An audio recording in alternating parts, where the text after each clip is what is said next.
L'operazione alta velocità perché i soggetti arrestati erano soliti spostarsi sul territorio a bordo di autovetture di grossa cilindrata e particolarmente veloci, per cui è stato molto impegnativo il servizio di osservazione e di controllo posto in essere dai poliziotti della squadra mobile di Venezia. Il teatro di spaccio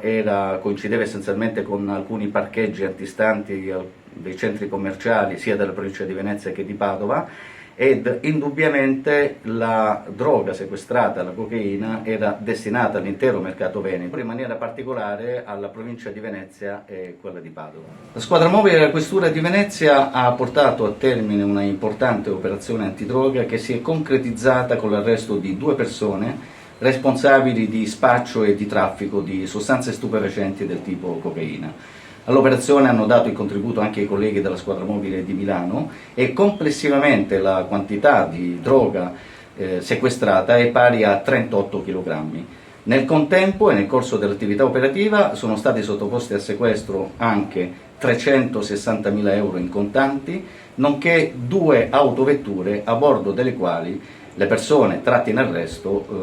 trafficavano e trasportavano la sostanza stupefacente.